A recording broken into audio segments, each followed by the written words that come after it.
Hello मेरे प्यारे भाई बहनों, कैसे हैं आप सभी। मैं करता हूँ सभी बहुत ही अच्छे होंगे और आप सभी लोग के बोर्ड एग्जाम 2026 की तैयारी बहुत बेहतरीन चल रही होगी। तो आपकी तैयारी में चार चांद लगाने के लिए मैं आ चुका हूँ। आज के इस वीडियो में हम देखने जा रहे हैं क्लास 12th इंग्लिश के 5 वेरी इंपॉर्टेंट शॉर्ट क्वेश्चन, जो कि बहुत ही ज़्यादा इंपॉर्टेंट है। इससे बाहर आपका एक भी प्रश्न नहीं आएगा। 100% फिक्स क्वेश्चन मैं आपको करा रहा हूँ, इससे बाहर नहीं आएगा। और मैं आपको ट्रिक से कराऊंगा, एक भी क्वेश्चन मैं आपको रटाऊंगा नहीं जिससे कि आपको रटना पड़े। आपको देख सकते हो मैंने यहाँ पे ट्रिक लिख रखी है, जिससे कि आप बहुत ही सरल तरीके से short answer type question, long answer type question सभी कुछ बना सकेंगे और आपको याद करने में भी बिल्कुल प्रॉब्लम नहीं होगी। तो चलो अपने वीडियो को शुरू करते हैं। तो शुरू करने से पहले मैं आपको ट्रिक बता देता हूँ। ट्रिक क्या है?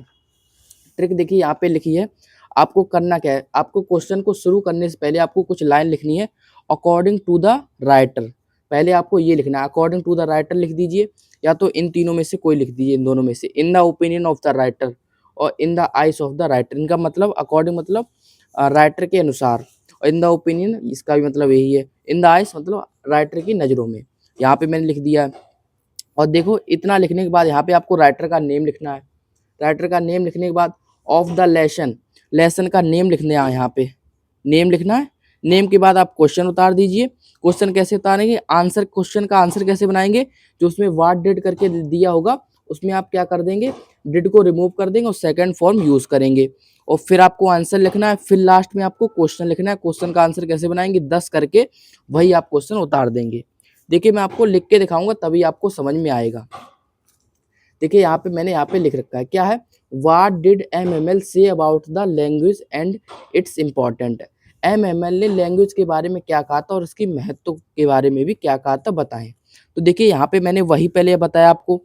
According to the writer Alphonse Daudet of the lesson the last lesson, ये लिख दिया ना। ये लाइन आपको सभी में एक कॉमन रहेगी, सभी में याद हो जाएगी ना, पक्का याद हो जाएगी। देख सकते हो 2 लाइन आपकी बन चुकी हैं। अब इसका आंसर देखिए, आंसर अभी भी नहीं लिखूंगा आंसर, अब इसका क्वेश्चन लिखेंगे। जैसे मैं यहाँ पे सीरीज में बताया था, लेसन के बाद फिर आपको क्वेश्चन लिखना रहेगा। क्वेश्चन में क्या करेंगे, डिड को हटा देंगे, वाट को हटा देंगे, बस इसका सेकंड फॉर्म यूज करेंगे जो है। तो क्या देखिए, MML said about the language, देखिए वही लिखा है, एंड इट्स इंपॉर्टेंट दैट, क्या किया था, दैट मतलब दैट भी लगाना है आपको। अब देखिए आपको आंसर लिख देना है 2 लाइन का।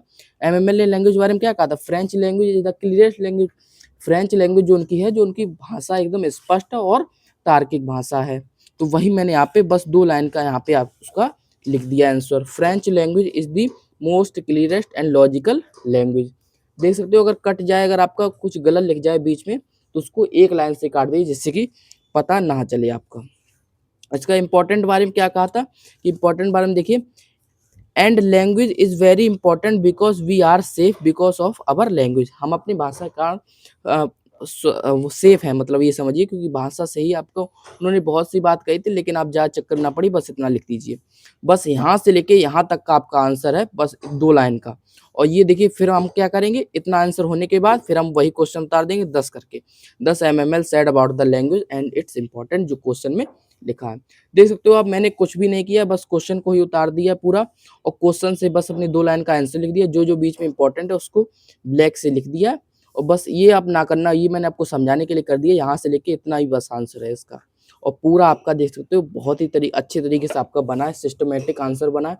किसी भी टीचर को दिखा दो, बहुत खुश हो जाएगा, आपको 4 नंबर नहीं 5 नंबर पूरे देके जाएगा। ठीक है, इसको नोट कर लीजिए। तो हम बढ़ते हैं अपने अगले प्रश्न पे। तो देखिए अगला प्रश्न है आपका, whom did MML blame for the ignorance in the studies and why। MML ने किसको ब्लेम दिया था बच्चों की पढ़ाई के लिए, बच्चों की पढ़ाई नहीं कर पा रहे उसको किसको ब्लेम दिया था और क्यों दिया था। किसको दिया था, अपने उनके माता पिता को दिया था, उनको पेरेंट्स को दिया था। क्यों दिया था, उनके पेरेंट्स चाहते थे कि वो मील में और फार्म में काम करें, खेतों में काम करें, जिससे उनको लिटिल मनी अर्न हो सके कुछ, ये आपका होता है। और MML भी क्या करते थे, MML भी उन्होंने हिमसेल्फ भी उनको, खुद को भी उनको दोष दिया, क्योंकि वो उनको हॉलीडे छुट्टियां दे देते थे अक्सर। तो देखिए ये वही इसका आंसर है। देखिए मैंने अकॉर्डिंग टू फिर से लगा दिए, चाहो तो अब लगा सकते हो ओपिनियन ऑफ द राइटर। बिल्कुल सेम तरीके से आप कुछ भी लिख दीजिए, कोई दिक्कत नहीं। अकॉर्डिंग लगा दीजिए, चाहे ओपिनियन लगा दीजिए, चाहे सभी में अलग अलग लिख दीजिए। 3 याद कर लीजिए, देखिए यहाँ पे तीनों याद कर लिए, इन the opinion of the writer, in the ice of the writer, ये तीनों आप याद कर लीजिए। बस आप तीनों अलग अलग लगा सकते हो डिफरेंट डिफरेंट क्वेश्चन में। According to the writer Alphonse Daudet of the lesson. बस आपको क्या करना, सभी लेसन के नाम और उनके राइटर के नाम याद करना रहेगा बस। और देखिए आंसर अभी भी नहीं लिखेंगे, आंसर देखिए, आंसर यहाँ से क्वेश्चन नहीं बना तो क्वेश्चन भी आप लिख सकते हो थर्ड फॉर्म ये लगा के। तो मैंने यहाँ पे डायरेक्ट लिख दिया एम एम एल ब्लेम्ड। इसको देखिए मैंने बताया आंसर कैसे लिखना है, क्वेश्चन को आंसर कैसे बनाना, सेकंड फॉर्म यूज कीजिए। M M L blamed their parents, उनके पेरेंट्स को दिया भाई, पेरेंट्स को उनके माता पिता को दिया, उनको भाई ब्लेम किया, क्यों किया, their parents because who wanted they work in the farms, farm में वर्क करें, as means for earn little money, कुछ थोड़ा पैसा कमाने के लिए। M L blamed himself because often often he gave holiday his students, वो अक्सर, इसका मतलब होता है अक्सर छुट्टियां दे दिया करते थे। तो ये हो गया, अब ये आंसर हो गया यहाँ से यहाँ तक का। और फिर देखिए हमने वही क्वेश्चन को उतार दिया, 10 M blame for the ignorance in studies. तो ये आप समझ गए होंगे ना कैसे मैंने लिखा है, ट्रिक से बिल्कुल लिखा है ना, आपको याद नहीं करना पड़ेगा, आशा होगा। तो आशा है दोस्तों ये प्रश्न समझ में आ गया होगा, इसको नोट कर लीजिए। बढ़ते हैं हम अगले प्रश्न पे। तो अगला प्रश्न देखिए, अगला प्रश्न भी बहुत ही ज्यादा इंपॉर्टेंट प्रश्न है। What did the instructor do to train Douglas, William Douglas वाले चैप्टर से है, डीप वाटर वाले चैप्टर से है, बहुत ही ज्यादा इंपॉर्टेंट प्रश्न है। देखिए लगभग ये हर साल आता है। क्या है, what did instructor do to train Douglas, instructor ने डगलस को कैसे ट्रेन किया। तो आपको जो भी ध्यान है वो लिख दीजिए, मैं नहीं कह रहा हूँ, मेरा वाला लिखिए। इंस्ट्रक्टर ने डगलस को कैसे ट्रेन किया था ये आपको मालूम होना चाहिए बस, थोड़ा 2 लाइन याद होनी चाहिए बस, ज्यादा नहीं। और फिर तो हम बना ही लेंगे आंसर, मैंने आपको ट्रिक बताई दी है शानदार एकदम।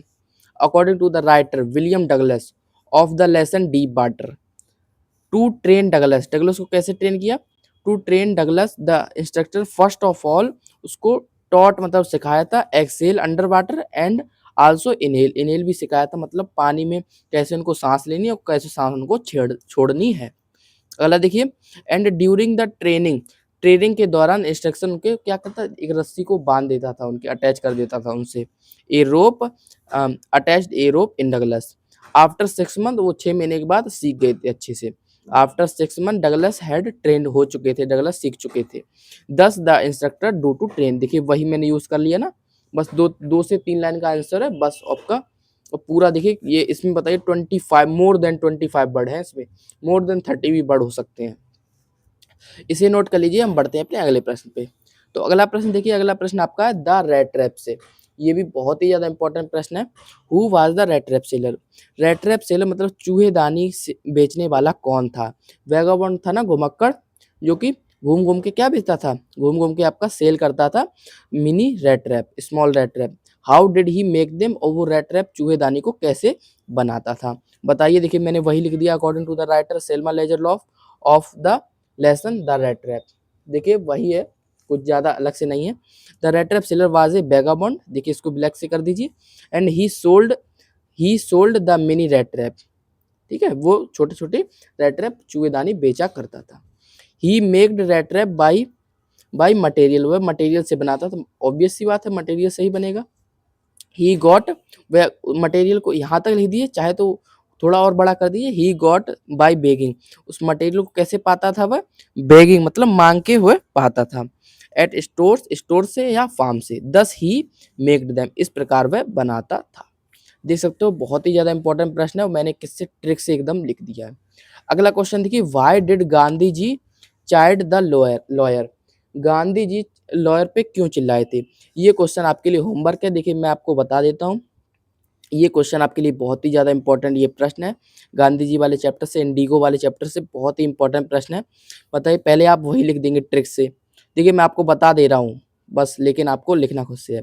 पहले आप उतना चीज लिख देंगे ना अकॉर्डिंग करके, फिर आप क्या लिखेंगे, गांधी जी चाइल्डेड, डेड हटा देंगे, Gandhi ji चाइल्डेड the lawyers because, क्यों चिल्लाए थे, because he charge, because lawyer charge high fees of for high fees from, किससे करते थे, किसानों से, फ्रॉम पुअर फार्मर्स, किसानों से वो हाई फीस चार्ज कर रहे थे, हाई फीस मांग रहे थे। तो ये आप हो गया, और 10 करके लिख सकते हो, 10 गांधी चार्ज द लॉयर।